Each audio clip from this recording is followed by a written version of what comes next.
નમસ્કાર મિત્રો, સ્વાગત છે તમારું અમારી ચેનલ નવિકા સ્ટોરી પર એક નવા વિડીયોમાં। તો મિત્રો, ગૌમાતાએ જણાવ્યું છે કે ક્યાં પાપ માણસોને ગરીબી તરફ લઈ જાય છે। જે કોઈ ગૌમાતાની આ અદ્ભુત અને પવિત્ર કથા ધ્યાનથી સાંભળે છે તેના જીવનમાંથી તમામ દુઃખ દર્દ હંમેશા માટે સમાપ્ત થઈ જાય છે। પછી તેને ફરીવાર ક્યારેય ગરીબીનો સામનો નહીં કરવો પડે અને તમારે હવે કોઈ સમસ્યાનો સામનો કરવાની જરૂર નથી। પ્રિય મિત્રો, આજે જે કથા તમે સાંભળવા જઈ રહ્યા છો તે તમારા પરિવારના તણાવ, ગેરસમજ અને સતત ચાલતી સમસ્યાઓનો અંત લાવી શકે છે। કેટલીકવાર એક સરળ વાર્તા પણ ઘરના વાતાવરણને બદલવાની શક્તિ રાખે છે। શરૂઆત કરતા પહેલા તમને એક મહત્વની વાત કરવા જઈ રહી છું કે ગરુડ પુરાણ કહે છે કે જે ઉપદેશ અથવા કથા અધૂરી છોડી દેવામાં આવે તેનું દુષ્પરિણામ સાંભળનારા પર પડી શકે છે। તેથી વિનંતી છે કે આ કથાને અંત સુધી જરૂર સાંભળજો।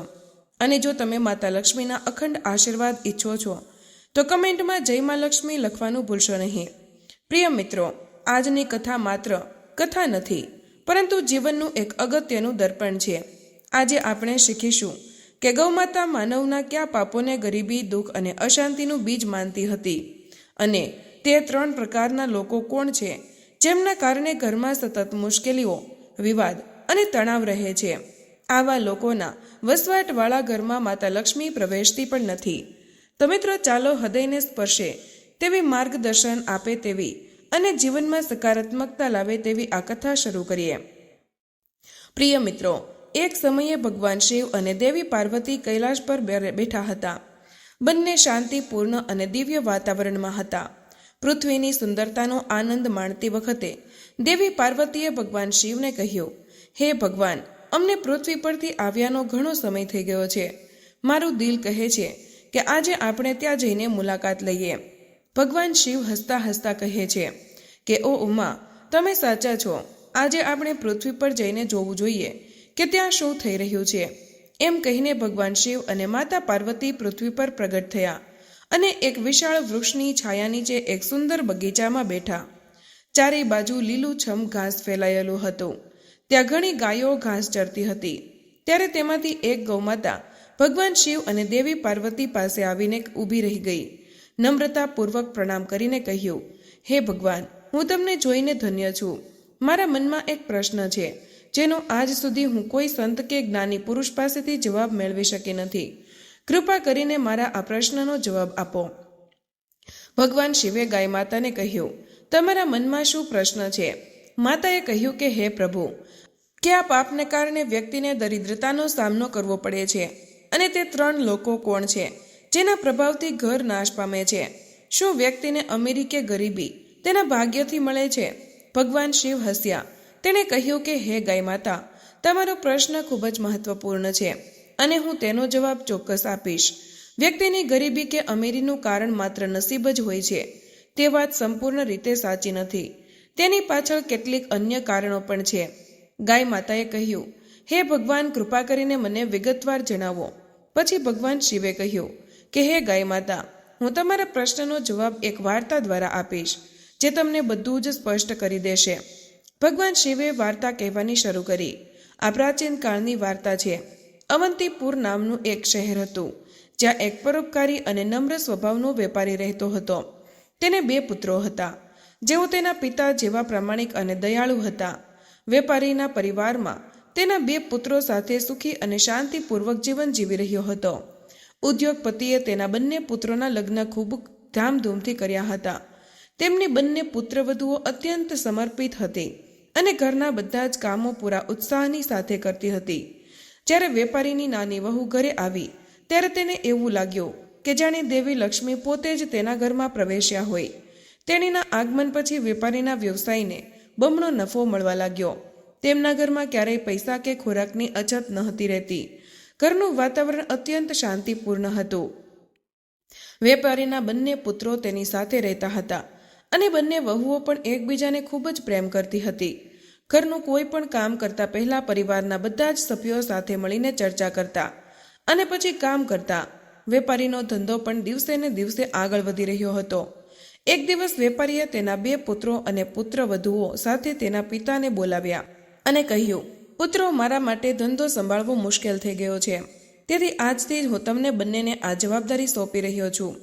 પિતાની વાત માનીને બંને પુત્રોએ ખૂબ જ સમર્પણ સાથે ધંધાની ભાગદોડ સંભાળી. તેનો પરિવાર સુખી હતો તે જોઈને વેપારીને સંતોષ થયો. તેઓ પ્રેમ અને સદભાવનાથી જીવી રહ્યા હતા. તેમના બંને પુત્રો વ્યવસાયમાં નિપુણતા બનાવી રાખી રહ્યા હતા અને બંને પુત્રવધુઓ પણ ઘરમાં સુખ જાળવી રહી હતી. આ બધું જ જોઈને વેપારી કોઈ પણ જાતની ચિંતા કર્યા વગર શાંતિથી સૂતો હતો. પરંતુ મિત્રો, વેપારીનું સુખી જીવન જોઈને શહેરના અન્ય લોકોને તેની ઈર્ષા થવા લાગી. તેઓ વિચારતા હતા કે વેપારીનું જીવન કેટલું આરામદાયક અને સુખદ છે અને તેના પરિવારમાં કોઈ ઝઘડો કે સમસ્યા નથી. તે જોઈને નગરના લોકો ઈર્ષા કરવા લાગ્યા. ભગવાન શિવે ગૌમાતાને કહ્યું કે હે ગૌમાતા, જેમ તળાવમાં નાની માછલીઓ ઉછળતી જોઈને મોટી માછલી ગભરાઈ જાય છે અને તેને ગળી જવાની કોશિશ કરે છે, તેવી જ રીતે બીજાની પ્રગતિ જોઈને માણસ તેની પાછળ ખેંચાવાનો પ્રયત્ન કરે છે. માણસ પોતાની સફળતાથી એટલો ખુશ નથી થતો જેટલો બીજાની પ્રગતિ જોઈને બેચેન રહે છે. એક વિદ્વાને સાચું જ કહ્યું છે કે માણસ પોતાના દુઃખથી એટલો પરેશાન નથી થતો જેટલો તે બીજાની પ્રગતિથી પરેશાન થાય છે. બીજાના સુખની ઈર્ષાના લીધે નગરના લોકોએ વેપારી સામે કાવતરું રચવાનું શરૂ કર્યું. તેઓએ વિચાર્યું કે તેનું જીવન કેવી રીતે પીડાદાયક બનાવવું. નગરના કેટલાક લોકો વેપારીના પરિવારના પાદરી પાસે ગયા અને કહ્યું કે હે પાદરીજી, તમે અહીં ગરીબીનું જીવન જીવી રહ્યા છો, જ્યારે તમારો ગ્રાહક વૈભવ અને વૈભવી ભરપૂર જીવન જીવી રહ્યો છે. તે તેમની પુત્રવધુઓ દ્વારા તૈયાર કરેલા સ્વાદિષ્ટ ભોજનો ખાય છે. પુરોહિતે કહ્યું, તમે લોકો આ બધું કેમ બોલો છો? તમારી વાતોનો અભિપ્રાય શું છે? તે પછી નગરના લોકોએ કહ્યું કે હે પુરોહિતજી, યાદ કરો તમને છેલ્લી વખત વેપારીએ તેમના ઘરે ક્યારે બોલાવ્યા હતા. જો તે તમને યજ્ઞ અને પૂજા માટે આમંત્રણ નહીં આપે તો તમને દાન કેવી રીતે મળશે? અને જો આ સ્થિતિ બની રહેશે તો તમને અને તમારા પરિવારને ભૂખે રહેવાનો વારો આવશે. પુરોહિતે આ સાંભળીને વિચાર્યું, આ તો સત્ય છે. વેપારીએ મને ઘણા સમયથી તેમના ઘરે બોલાવ્યો નથી. તેમનું જીવન સુખમય છે, પરંતુ મારું જીવન દુઃખોથી ભર્યું છે. આમ વિચારીને પુરોહિત પણ બેચેન થઈ ગયો. શહેરના લોકોએ પૂજારીને કહ્યું, જો તમે તમારું જીવન સુખેથી કરવા માંગતા હોય તો તમે તેને પૈસા કમાવા માંગતા હોય તો તમારે કંઈક એવો ઉપાય કરવો જોઈએ જેનાથી તમારા યજમાનના ઘરે કેટલીક મુશ્કેલીઓ આવે. જ્યારે તેના ઘરમાં અશાંતિ હશે ત્યારે જ તે તમારી પાસે ઉકેલ પૂછવા આવશે અને તમને હવન પૂજન માટે બોલાવશે. આમ કહ્યા બાદ શહેરના નાગરિકોએ પૂજારીને ઉશ્કેર્યો અને પોતપોતાના ઘરે ચાલ્યા ગયા.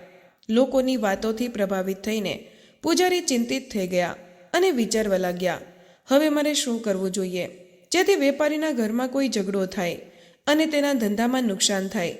પછી પૂજારી તેમના ગુરુ પાસે સલાહ લેવા માટે ગયા અને કહ્યું કે ગુરુદેવ, કૃપા કરીને મને મદદ કરો. જો તમે મને મદદ નહીં કરો તો મારો પરિવાર ભૂખે મરી જશે. જેમ માછલીનું જીવન તળાવના પાણી પર આધારિત છે, તેવી જ રીતે પાદરીઓ અને પંડિતોનું જીવન તેમના ગ્રાહકો પર આધારિત હોય છે. જો આજ યજમાન ઘરમાં કોઈ સમસ્યા ન હોય અને તેઓ અમને પૂજા માટે બોલાવે નહીં તો અમે કેવી રીતે બચીશું?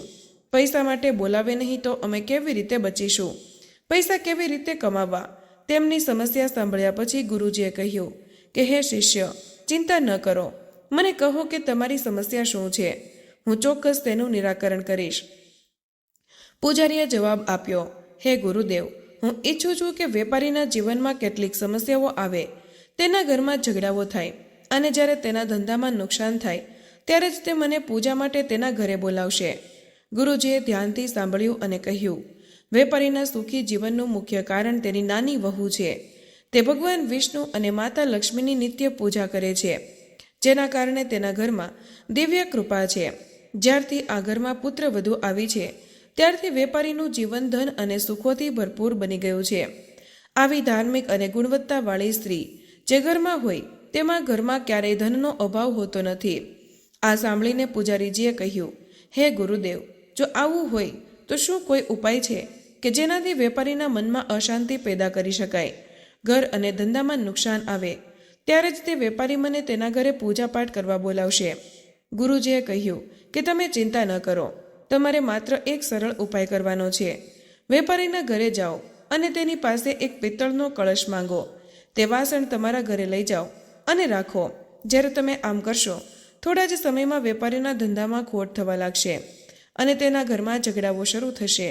તેના પુત્રો વચ્ચે લડાઈ શરૂ થશે અને તેના જીવનમાં મુશ્કેલીઓ વધશે. પછી તે તમને પૂજા અને તેના ઘરે બોલાવશે. ગુરુની સલાહ સાંભળ્યા પછી પૂજારીએ તેનો આભાર માન્યો અને તેમના ઘરે પાછા ફર્યા. બીજા દિવસે સવારે સ્નાન ધ્યાન કર્યા પછી તે વેપારીના ઘરે પહોંચ્યો.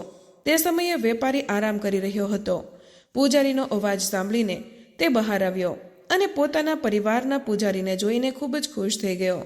તેણે તેમનું સ્વાગત કર્યું અને કહ્યું, આવો પૂજારીજી, મેં તમને ઘણા દિવસો પછી જોયા છે. બધું બરાબર છે ને? તે શુભ છે ને? પાદરીએ જવાબ આપ્યો, બધું જ બરાબર છે.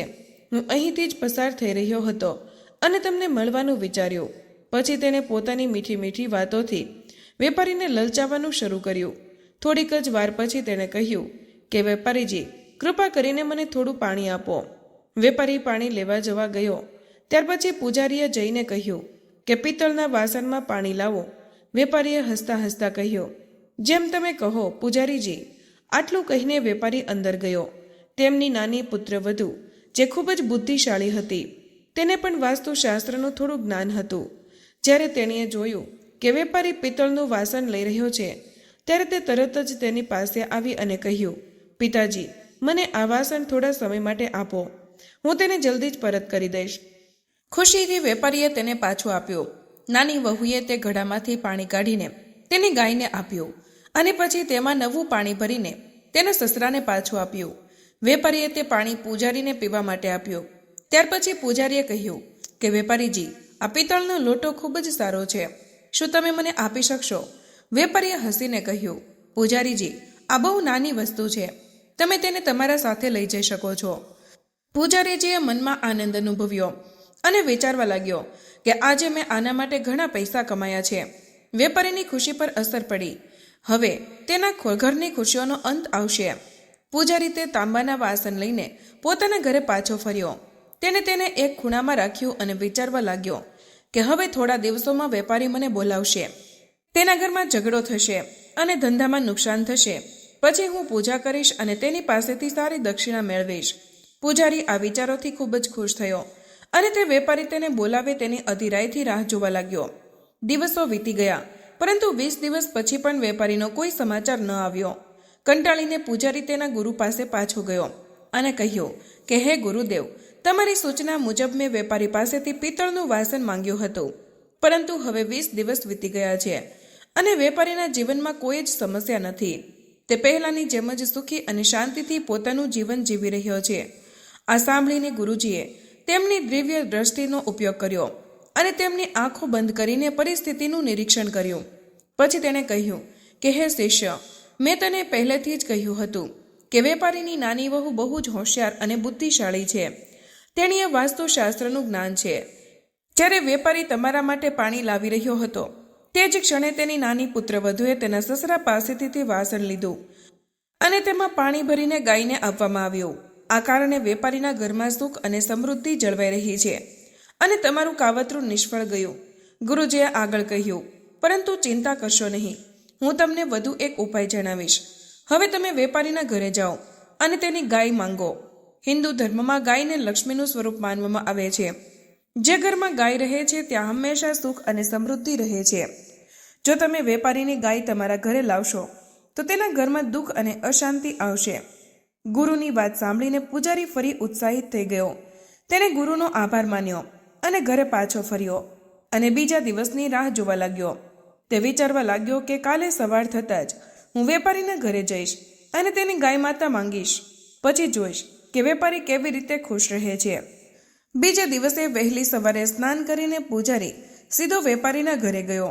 વેપારીએ દરવાજો ખોલ્યો અને તેના કુટુંબના પાદરીને જોઈને ખુશ થયો. તેણે તેનું સ્વાગત કર્યું, તેમને અંદર લઈ ગયો અને સ્વાદિષ્ટ ભોજન પીરસ્યું. ભોજન પછી વેપારીએ પૂછ્યું, પૂજારીજી, આજે તમારી મુલાકાતનું કારણ શું છે? બધું બરાબર છે ને? પૂજારીજીએ ઉદાસ ભર્યા સ્વરમાં કહ્યું, વેપારીજી, આ સમયે હું મારા પરિવારની સમસ્યાઓને કારણે ખૂબ જ મુશ્કેલીમાં છું. મારી ગાયે દૂધ આપવાનું બંધ કરી દીધું છે અને મારા નાના બાળકોને દૂધની સખત જરૂર છે. તેની ઉંમર એવી છે કે તે દૂધ વગર જીવી શકતા નથી. એટલા માટે હું તમારી પાસે મદદ માંગવા આવ્યો છું. જો તમે મને તમારી ગાય આપો તો તે એક મહાન ઉપકાર હશે. પાદરીના કરુણાભર્યા શબ્દો સાંભળીને વેપારી વિચારવા લાગ્યો કે અમારા કુટુંબના પૂજારી છે અને તેમને મદદ કરવી તે પુણ્યનું કાર્ય છે. જો હું આ ગાય પૂજારીને આપીશ તો તેમનું કામ થઈ જશે અને મને ગાયનું દાન કરવાથી મોટું ફળ મળશે. આ વિચારીને વેપારીએ કહ્યું કે પૂજારીજી, તમે ચિંતા ન કરો, હું તમને ગાય આપીશ. વેપારી તેની ગાય લેવા ગયો. તે ગાયને લઈને પૂજારી તરફ આગળ વધ્યો. તે તરત જ તેનું નાનું બાળક રડવા લાગ્યું. પુત્રવધુ ઝડપથી ત્યાં આવી અને તેના સસરાને રોકીને કહ્યું, પિતાજી, આ ગાયને ક્યાં લઈ જાઓ છો? વેપારીએ જવાબ આપ્યો, દીકરી, આપણા કુટુંબનો પૂજારી આવ્યો છે. તેની ગાય દૂધ આપવાનું બંધ કરી દીધું છે. તે આપણી ગાય માંગે છે, તેથી હું તેને લઈ જાઉં છું. હું તેમને ગાય આપવા જઈ રહ્યો છું. નાની વહુએ સમજદારીપૂર્વક જવાબ આપ્યો, પપ્પા, થોડી વાર રાહ જુઓ, હું હમણાં જ આવું છું. તે અંદર ગઈ અને એક વાસણમાં હળદર અને ચંદનનો રંગ મિક્સ કરીને લઈ આવી. તેણે તે રંગ ગાયની છાતી પર લગાડ્યો અને બાકીનો રંગ ઘરે ફેંકી દીધો. પછી તેણીએ તેના સસરાને કહ્યું કે પિતાજી, હવે તમે આ ગાય પૂજારીજીને આપી શકો છો. નાની વહુની બુદ્ધિમત્તાએ ફરી એકવાર વેપારીના ઘરની સુખ સમૃદ્ધિ સુરક્ષિત કરી. પૂજારીએ વેપારી પાસેથી ગાય લીધી અને પોતાના ઘરે પરત ફર્યો.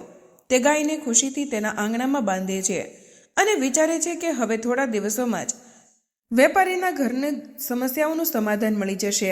આ વિચારીને પૂજારી ખુશ થઈ જાય છે અને વેપારી તેને બોલાવે તેવી અધીરાઈથી રાહ જોવા લાગે છે. પરંતુ ઘણા દિવસો પછી વેપારી તરફથી કોઈ સમાચાર આવતા નથી. પૂજારી આથી ખૂબ જ ચિંતિત થઈ જાય છે. તે અસ્વસ્થતા અનુભવવા લાગ્યો. અંતે તે ફરીથી તેના ગુરુ પાસે ગયો અને કહ્યું કે હે ગુરુદેવ, તમારી સૂચના મુજબ હું હવે વેપારીની ગાયને મારા ઘરે લાવ્યો છું. પરંતુ હજુ સુધી વેપારીના જીવનમાં કોઈ જ મુશ્કેલી નથી આવી. તે પહેલાં કરતાં વધુ શાંતિથી પોતાનું જીવન જીવી રહ્યો છે.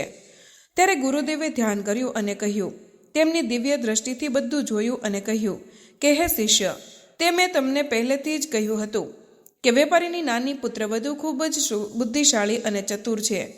જ્યારે તમે વેપારી પાસેથી ગાય માતા માંગવા ગયા ત્યારે તેણીએ તમારું કાવતરું સમજી ગઈ અને ત્યારે તેને ગાયના શિંગડા પર જે રંગ લગાવ્યો હતો તે જ તેના ઘરની સમૃદ્ધિનું કારણ છે.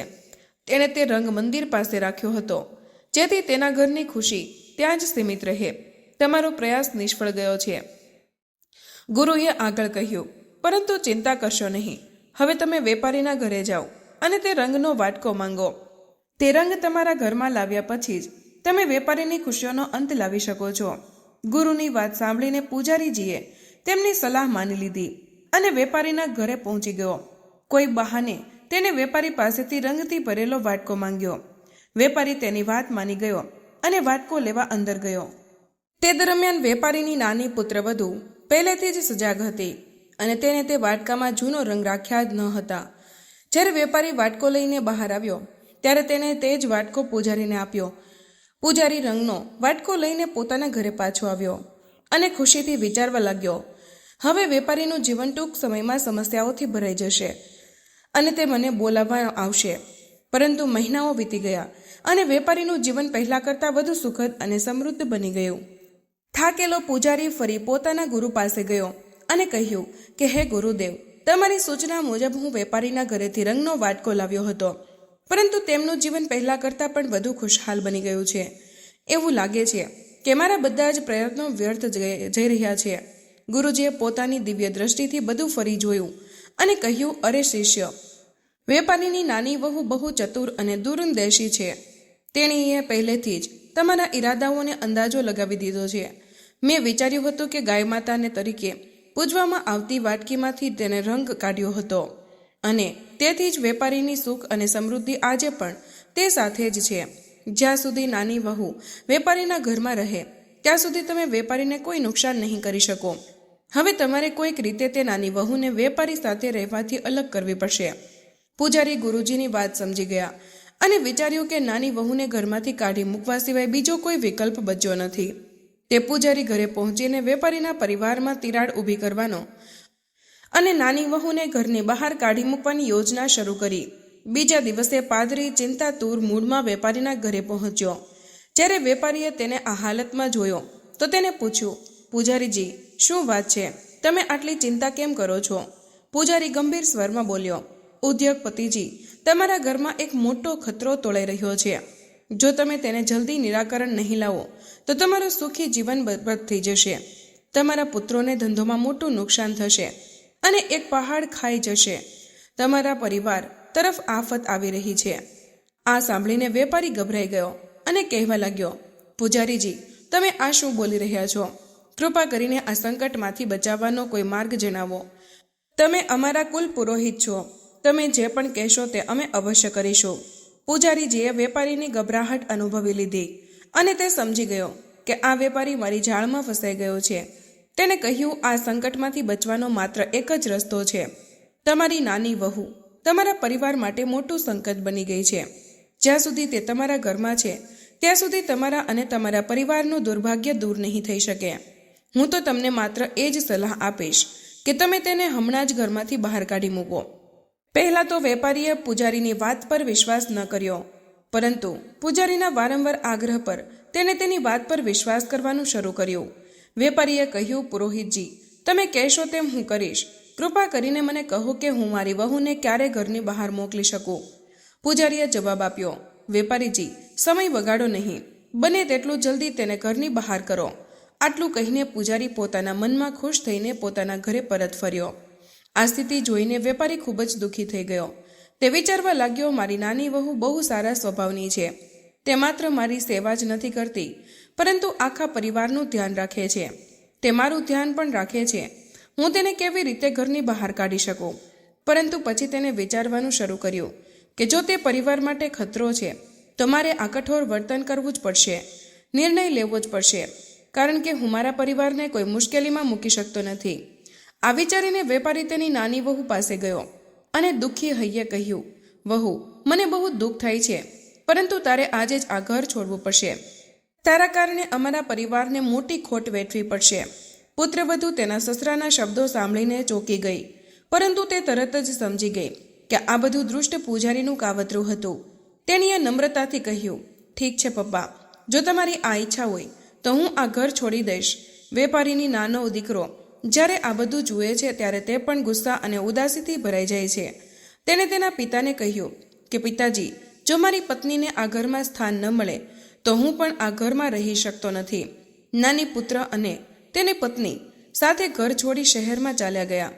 ત્યાં તેઓ નાના ભાડાના મકાનમાં રહેવા લાગ્યા. વેપારીનો નાનો દીકરો ખૂબ જ મહેનતુ અને પ્રામાણિક હતો. થોડા સમય પછી તેને શહેરમાં પોતાનો નાનો વ્યવસાય શરૂ કર્યો, જે તેના સમર્પણ અને પ્રામાણિકતાના કારણે ઝડપથી વિકસ્યો. ધીમે ધીમે તેઓ સમૃદ્ધ બન્યા અને શહેરમાં પોતાનું ઘર ખરીદ્યું. પરંતુ પૂજારીની કરતૂતથી વેપારીનું ઘર બરબાદ થઈ ગયું હતું. પરિસ્થિતિ આપત્તિના માયાજાળમાં પહોંચી ગઈ. ઘરમાં રોજે ઝઘડા થવા લાગ્યા. વેપારીનો મોટો દીકરો જે પહેલાં પોતાના ધંધામાં ધ્યાન આપતો હતો તે ખરાબ સંગતમાં ફસાઈ ગયો.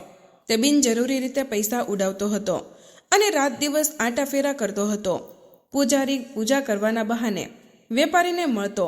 તે સતત પૈસા લેતો અને ધીરે ધીરે વેપારીની બધી જ બચત ખતમ થઈ ગઈ. ધંધો પણ સંપૂર્ણ ઠપ થઈ ગયો. હવે સ્થિતિ એવી થઈ ગઈ હતી કે ઘરમાં અનાજની અછત હતી. વેપારીની દુર્દશા જોઈને નગરના લોકો તેના પર હસવા અને ટોણા મારતા. તેની હાલત કટાક્ષ હતી. જોઈને વેપારીને પછતાવો થવા લાગ્યો. તેણે વિચાર્યું કે તેનું જીવન હવે કોઈ કામનું નથી. આત્મહત્યા કરવા સિવાય તેની પાસે બીજો કોઈ વિકલ્પ ન હતો. તેના મનમાં આ વિચાર સાથે તે નદી તરફ ગયો, પરંતુ રસ્તામાં તેને એક તેજસ્વી સંત મળ્યા. સંતના ચહેરા પર દિવ્ય ચમક હતી. કપાળ પર ચંદનનું નિશાન અને તેમના લાંબા વાળ તેમને અનન્ય બનાવતા હતા. સંતને જોઈને વેપારીએ તેમને પ્રણામ કર્યા અને ઉદાસ થઈને આગળ વધવા લાગ્યો. સંતે કહ્યું, એ પુત્ર, રાહ જુઓ. હું તું આટલી ચિંતા કેમ કરે છે? શું થયું છે? વેપારીએ રોકાઈને સંતને પોતાની આખી વાત કહી. તેમની વાત સાંભળીને સંત તરત જ પરિસ્થિતિ સમજી ગયા. હું સમજી ગયો. સંતે કહ્યું કે હે પુત્ર, તારું જીવન હવે અસમસ્યાઓથી ઘેરાયેલું છે, પરંતુ આ બધું એ દિવસથી શરૂ થયું છે જે દિવસે તારી નાની વહુને ઘરની બહાર તે કાઢી મૂકી હતી. સંતે વાત ચાલુ રાખી, દીકરા, તારા ઘરની આ સમસ્યા એ દિવસથી શરૂ થઈ છે જ્યારે તે તારી નાની વહુને ઘરની બહાર કાઢી મૂકી છે. જેને ઘરની બહાર કાઢી મૂકવામાં આવી હતી તે આ દેવી લક્ષ્મીનો અવતાર છે. ભગવાન પ્રત્યેની તેની ભક્તિ અને તેની દરરોજની પ્રાર્થના આ બધા માટે તે જવાબદાર છે. એ જ વાત હતી જેના કારણે તારા ઘરમાં સુખ અને સમૃદ્ધિ હતી. સંતની વાત સાંભળીને વેપારીને પોતાની ભૂલનો અહેસાસ થયો. તે તરત જ શહેરમાં ગયો અને તેના નાના પુત્રના ઘરે પહોંચ્યો. ત્યાં તેણે પોતાની પુત્રવધૂને નમ્રતા સાથે કહ્યું, પુત્રવધૂ, કૃપા કરીને મને માફ કરશો. હું તે દુષ્ટ પૂજારીથી પ્રભાવિત થઈ ગયો અને તને ઘરની બહાર કાઢી મૂકી. પરંતુ સત્ય તો એ છે કે તું આપણા પરિવારની દેવી લક્ષ્મી છે. તું ઘરમાં હતી ત્યાં સુધી સુખ અને શાંતિ હતી, પરંતુ તું ગઈ ત્યારથી અમારું ઘર દુઃખ અને વેદનાઓથી ઘેરાઈ ગયું છે. અમારો ધંધો સંપૂર્ણ ઠપ થઈ ગયો છે. સસરાની આ વાત સાંભળીને નાની વહુએ નમ્રતાથી જવાબ આપ્યો, પપ્પા, ચિંતા ન કરો. હું તરત જ ઘેર પાછી જઈશ. આ ઘર પણ મારું છે અને એ ઘર પણ મારું જ છે. હું પહેલેથી જ સમજી ગઈ હતી કે પૂજારીએ અમને બહાર કાઢવાનું કાવતરું ઘડ્યું હતું. ત્યાર પછી તે તેના સસરા અને પતિના ઘરે પરત ગઈ. મિત્રો, આ દુનિયામાં એવા ઘણા લોકો છે જેઓ બીજાની ખુશીથી ઈર્ષા કરે છે અને તેને બગાડવાની કોશિશ કરે છે, પરંતુ તે આપણા પર નિર્ભર કરે છે કે આપણે કોના પર વિશ્વાસ કરીએ છીએ અને આપણે કેમ એવી રીતે નિર્ણય લઈ લઈએ છીએ. જો આપણે બીજાઓથી પ્રભાવિત થઈને આપણા જ પરિવારને તોડી નાખીએ છીએ તો ચોક્કસ આપણું ઘર બરબાદ થઈ જશે અને આપણી હાલત દયનીય બની જશે. નાની પુત્રવધુ ઘરે પરત ફર્યાના થોડા દિવસોમાં જ વેપારીનો ધંધો ફરી શરૂ થઈ ગયો અને તેમનો પરિવાર ફરી એકવાર ખીલવા લાગ્યો. ઘર શાંતિ અને ખુશીઓથી ભરાઈ ગયું અને વેપારી સમજી ગયો કે માત્ર એક સાચો નિર્ણય પરિવારનો પાયો મજબૂત બનાવી શકે છે. ભગવાન શિવે ગાય માતાને કહ્યું કે હે ગાય માતા, હું તમને એક અગત્યની વાત કહું છું, તે ધ્યાનથી સાંભળો. જે ઘરમાં આ 3 પ્રકારના લોકોની વાત સાંભળવામાં આવે છે તે ઘરના વિનાશ નિશ્ચિત છે. ગાય માતાએ પૂછ્યું કે હે પ્રભુ, તે 3 લોકો કોણ છે? ભગવાન શિવે કહ્યું કે પ્રથમ, જે ઘરમાં અહંકારી અને દુષ્ટ સ્વભાવની વ્યક્તિની વાતો સાંભળવામાં આવે છે તે ઘરનો વિનાશ અવશ્ય થાય છે. બીજું, જે ઘરમાં લોભી, ધૂર્ત અને અનૈતિક સ્ત્રીનો પ્રભાવ હોય છે તે સંપત્તિ ક્યારેય રહેતી નથી અને તે ઘર હંમેશા ગરીબ રહે છે. તેવા ઘરોમાં માતા લક્ષ્મીનો પ્રવેશ થતો નથી. ત્રીજું, જે ઘરમાં બહારના લોકોની વાતોને વધુ મહત્વ આપવામાં આવે છે અને તેની સૂચના મુજબ ઘર ચલાવવામાં આવે છે તે ઘર પણ બરબાદ થઈ જાય છે. ભગવાન શિવે આગળ કહ્યું કે હે ગૌમાતા, તમારો બીજો પ્રશ્ન હતો કે મનુષ્ય કયા પાપના લીધે ગરીબ અને અમીર બને છે. તો સાંભળો, ગીતામાં ભગવાન શ્રી કૃષ્ણે કહ્યું છે કે મનુષ્યએ ક્યારેય તેની વિવેક, પરિશ્રમ, બુદ્ધિ અને સાહસ પર શંકા ન કરવી જોઈએ. તેને હંમેશા સત્ય અને ધર્મના માર્ગે ચાલવું જોઈએ અને પોતાનું કાર્ય સતત કરવું જોઈએ. જે વ્યક્તિ પોતાની જાત પર શંકા કરે છે અને જૂઠાણાનું સમર્થન કરે છે તે ક્યારેય સફળતા મેળવી શકતો નથી. ગરીબી અને અમીરી તે જીવનનો આધાર છે. જે માણસ સતત પ્રયત્નો કરે છે અને પોતાના કાર્યોમાં વિશ્વાસ રાખે છે તે ચોક્કસપણે ગરીબીની દલદલમાંથી બહાર આવી શકે છે. આ સાંભળીને ગાય માતાએ કહ્યું કે હે ભગવાન, તમારા મુખેથી આ કથા સાંભળીને હું ધન્ય છું. તો પ્રિય મિત્રો, આ વાર્તા તમને શીખવે છે કે સત્ય, પ્રામાણિકતા અને સમજદારીનું અનુકરણ તે જીવનમાં સાચી સફળતાનો માર્ગ છે. આશા છે કે આ કથા તમને પસંદ આવી હશે. તો મિત્રો, આજનો વિડીયો અહીં પૂર્ણ કરીએ છીએ. આજની આ કથા તમને કેવી લાગી તે કમેન્ટમાં જરૂર જણાવજો. જો પસંદ આવી હોય તો વિડીયોને લાઇક અને તમારા મિત્રો સાથે શેર કરજો. ચેનલ પર નવા હોય તો ચેનલને સબસ્ક્રાઇબ કરવાનું ભૂલશો નહીં. મળીએ એક નવા વિડીયોમાં. ત્યાં સુધી બધાને જય શ્રી કૃષ્ણ. ધન્યવાદ.